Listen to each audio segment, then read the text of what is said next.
네, 오늘 말씀은 예레미야 29장 11절부터 14절까지 말씀을 함께 보도록 하겠습니다. 여러분, 예레미야 성경 통독 잘하고 계신가요? 사실 아마도 쉽지 않을 거라고 생각됩니다. 목회자인 저도 사실 쉽지 않는 본문입니다. 왜냐하면 심판의 메시지가 굉장히 많고 굉장히 이 말씀마다 마치 내가 곧 멸망될 것 같은 느낌을 받기 때문입니다. 이 말씀을 읽다 보면 계속 너희가 포로로 잡혀야 할 것이다, 망할 것이다, 그런 말씀들이 계속 그 경계의 말씀, 심판의 말씀이 내려질 때 계속 스스로를 많이 돌아보게 되는 것 같습니다. 예레미야 29장은 전체가 바벨론의 포로로 잡혀간 유다 백성들에게 보내는 예레미야의 편지 내용이 담겨 있습니다. 이 편지를 보낼 당시는 이미 여호야긴 왕이 즉위한 지 3개월 만에 바벨론의 침공을 받고 궁중의 신하들과 많은 수의 기술자들과 함께 포로로 많은 사람들이 잡혀간 상황이었습니다. 자, 이런 시점에서 예레미야는 왜 바벨론에 있는 포로들에게 이 편지를 써서 보낸 것일까요? 여러분, 바벨론의 포로로 끌려간 사람들의 생활 모습은 어떠했을까요?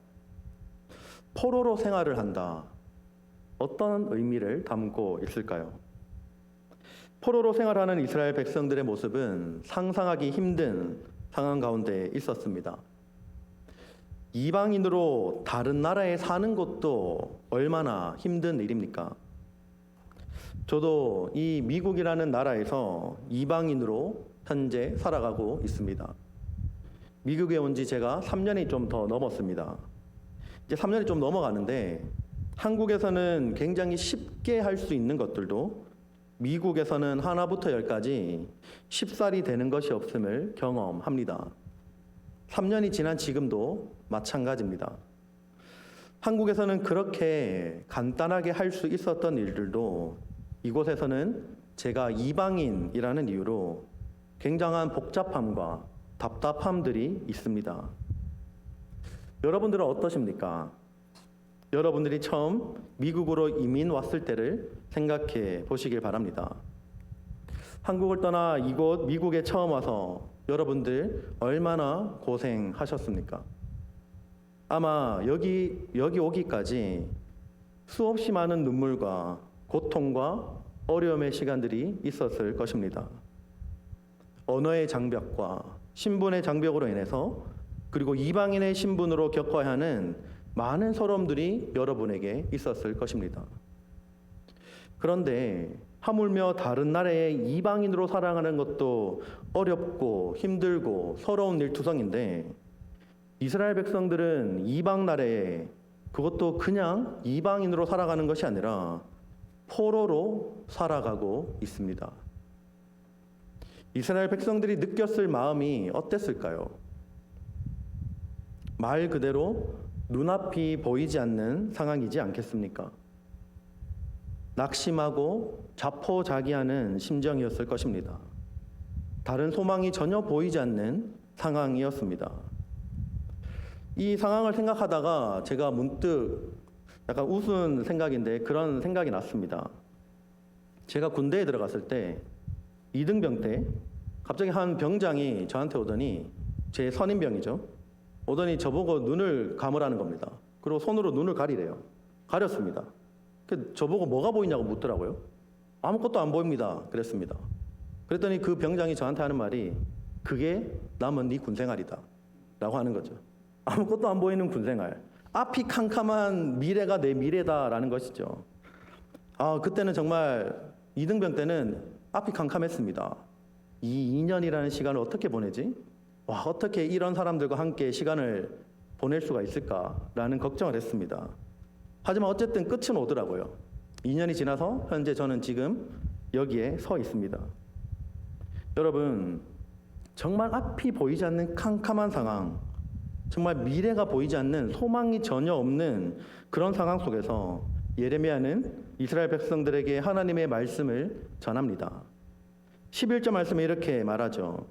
나 여호와가 말하노라 너희를 향한 나의 생각은 내가 아나니 재앙이 아니라 곧 평안이요 너희 장래에 소망을 주려 하는 생각이라. 아멘. 여러분, 지금까지 사실 예레미야를 통해서 계속적으로 망할 것이다, 바벨론의 포로로 잡혀갈 것이다 라는 예언을 들었는데, 갑자기 이제는 바벨론의 포로 생활을 하는 이스라엘 백성들에게 하나님께서 갑자기 정반대의 이야기를 하고 계십니다. 좌절과 절망에 빠져 있는 백성들에게 하나님께서 예레미야 선지자를 통해서 희망의 메시지를 던져주고 있는 것이죠. 하나님께서 이스라엘 백성들을 향한 생각은 재앙이 아니라 평안이고 장래에 소망을 주려 하는 것이다 라고 말씀합니다. 이스라엘 백성들은 자신들의 죄로 인해서 바벨론의 포로로 끌려가는 고통을 당하게 됩니다. 이러한 고통은 바벨론의 포로로 70년간 생활해야 한다는 것입니다. 하나님께서 말씀하실 때 이스라엘 백성들에게 포로로 잡혀 있는 기간이 줄어들 것이다 라고 말씀하시지 않았습니다. 70년이 50년이 될 것이고 50년이 10년이 될 것이다 라는 이런 희망의 메시지를 하나님께서는 던져주지 않았습니다. 단지 너희가 바벨론에서 70년의 기한이 차면 다시 돌아오게 하겠다, 회복시켜 주겠다라고 말씀하시는 것입니다. 성경 말씀 가운데 하나님께서는 이스라엘 백성들에 대한 징계의 기간을 70년으로 정하고 있습니다. 그런데 왜 하필 70년으로 정했냐? 왜 하필 70년일까? 100년이면 100년, 뭐 50년이면 50년, 77년이면 또 7이 행운의 숫자라고 생각한다면 77년 뭐 그렇게 하셨을 수도 있는데 왜 하필 70년으로 정하셨는지에 대한 언급이 성경은 나와 있지 않습니다. 하나님께서 자기 백성들을 징계하실 때 하나님의 뜻에 따라, 하나님의 그 징계의 뜻에 따라 합당한 양과 크기를 결정하시는 것이죠. 여러분, 이 70년이라는 시간은 길게 보면 굉장히 길다라고 볼 수 있습니다. 70년이라는 시간은 사람이 태어나서 거의 한 평생을 보내는 시간이기 때문입니다. 한 사람의 인생을 보았을 때는 굉장히 긴 시간이지만 나라 전체로 보았을 때는 그렇게 길지 않는 시간일 수 있습니다. 여러분, 과거를 한번 돌아볼까요? 이스라엘 백성들이 과거에는 애굽 땅에서 종살이를 400년 가까이 400여 년을 했습니다. 성경에는 400년 혹은 430년이라고 기록하는데 예를 들면 한 400년이라고 생각해 봅시다. 400년을 애굽 땅에서 종살이를 하였습니다. 그 기간을 애굽에서 노예 생활을 하고 극적으로 해방되어 가나안 땅에 들어가게 되었습니다. 여러분, 사실 말이 400년이지 그 400년은, 이 기간은 한 민족이 없어지고도 충분한 시간입니다. 우리나라도 30년 동안 일본에게 압제당하고 고통을 당했지만 그 30년이라는 시간 동안 얼마나 많은 문화를 빼앗기고 언어를 침범당했고 얼마나 많은 것들이 일본화되어 갔습니까? 그런데 400년이라는 기나긴 시간 동안 이스라엘 민족들이 애굽의 노예로 살아가면서도 완전히 애굽인이 되지 않고 그곳에서 해방되어 완전한 자유를 얻어서 한 민족으로서의 정체성을 유지했다는 것은 사실 말도 안 되는 기적과도 같은 일입니다. 그런데 하나님께서 이스라엘 백성들의 죄악으로 인한 징계를 한 나라에 주시면서 70년을 주신 것은 어찌 보면 그렇게 길지 않는 기간일 수도 있다는 것이죠. 어찌되었건 이러한 바벨론 포로 생활의 기간이 70년이라는 것은 변하지 않는 사실입니다. 그러나 이렇게 징계하시는 가운데도 하나님께서는 새로운 소망과 미래를 볼 수 있도록 이스라엘 백성들에게 말씀하고 계시는 것입니다. 오늘 읽었던 11절 말씀을 다시 한번 읽어드리면, 너희를 향한 나의 생각은 내가 안하니 재앙이 아니라 곧 평안이요 너희 장래에 소망을 주려 하는 생각이라. 하나님께서 이스라엘 백성들에게 가지신 궁극적인 생각은 재앙이 아니라 그들로 하여금 평안을 누리게 하는 것이었습니다. 하나님께서 그의 백성들이 평안하길 바라시고 그리고 하나님 안에서 살아가기를 원하십니다. 그러나 예레미야 당시의 이스라엘 백성들의 상태로는 평안과 희망적인 미래를 누릴 수 없었습니다. 그들은 타락했고 그들은 부패하였으며 하나님보다 다른 것을 더 의존하였기 때문입니다. 하나님께서 부패한 그들에게 주시는 이 징계가 버겁게 느껴질지라도 마치 우리 몸에 고름이 있으면 짜내고 도려내야 하듯이 이스라엘 백성들에게는 그 죄를 도려내는 아픔을 견뎌야 하는 시간들이 필요했습니다. 때로는 몸의 많은 부분이 썩거나 혹은 암이 생기면 도려내야 하는 것처럼 이러한 대수술이 이스라엘 백성들에게는 필요했던 것입니다. 이러한 고통과 고난의 시간이 끊임없이 지속되는 것은 아니라 결국에는 다시 회복시킬 것이고 포로된 곳에서 돌아오게 하시겠다고 하나님은 약속하고 계시는 것입니다. 하나님께서 이스라엘 백성들에게 그리고 우리에게 원하는 것은 날마다 평안하게 행복하게 살아가기를 원하는 것입니다. 고통 속에 괴로워하며 우리가 한숨 쉬면서 살기를 하나님께서는 원하신 적이 없습니다. 하나님께서 지으신 그의 백성들이 썩어져 버린 환부를 도려내고 다시 돌아와 하나님을 다시 예배하고 하나님과의 새 언약의 관계를 맺어 나가는 것을 하나님께서 원하시는 것입니다. 하나님께서 그들을 향한 평안과 미래와 희망에 대해서 말씀하시면서 하나님께 부르짖어 와서 기도하라고 말씀하십니다. 오늘 말씀 12절과 13절 말씀 함께 읽도록 하겠습니다. 시작. 너희는 내게 부르짖으며 와서 내게 기도하면 내가 너희를 들을 것이요 너희가 전심으로 나를 찾고 찾으면 나를 만나리라. 아멘. 그토록 이스라엘 백성들이 하나님께 부르짖지 않고 우상에게 부르짖고 기도하였지만 이제 다시 돌아와서 하나님께 부르짖고 하나님께 기도하면 하나님께서 듣겠다라고 말씀하십니다.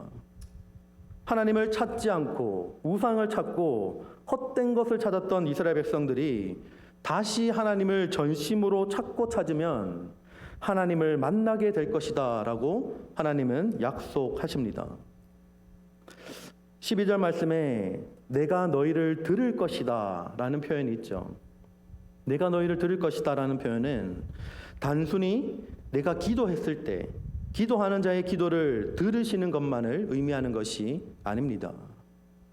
내가 너희를 듣겠다, 너의 기도를 듣겠다가 아니라 너희를 듣겠다라고 말씀하시는 것은 단순히 기도하는 자의 기도를 들으실 뿐만 아니라 기도하는 자의 전인격과 그의 존재를 수용하겠다라는 의미를 가지고 있습니다. 여러분, 이 두 가지가 별 차이 없어 보이지만 큰 차이가 있습니다. 우리가 흔히 어떤 사람에게 도움을 주고 어떤 사람을 구제한다고 할지라도 그 사람을 사랑하지 않고 이러한 구제 행위만 하는 것이 가능합니다. 많은 한국의 안타깝지만 정치인들이 이렇게 하고 있죠. 겉으로 보여지는 것. 하지만 그 마음에는 진심이 우러나지 않는 행동들. 충분히 사람을 사랑하지 않고도 이러한 구제 행위를 할 수 있다는 것입니다. 하지만 이러한 행위만 있는 구제와 도움은 진정한 사랑의 행위가 아니죠. 이와 같이 하나님께 기도하는 사람의 기도만, 그 기도 소리에만 응답해 주시는 것이 아니라 그 사람의 전인격적인 존재까지도 받아들이겠다라는 의미가 담겨 있는 것입니다. 그들이 기도할 때 거부당하지 않을 것이고 하나님께서 그들을 수용하시고 품으시고 받아주시며 내가 너희의 기도 소리에 응답까지 하겠다라고 말씀하시는 것입니다. 이스라엘이 그렇게 찾았던 우상들과 바로 여기에서 하나님의 차이를 보여줍니다. 여러분, 이방의 신들은 그들에게 기도하는 자의 기도 소리를 그들은 듣지 못하고 응답하지도 못하고 복을 내리지도 못합니다.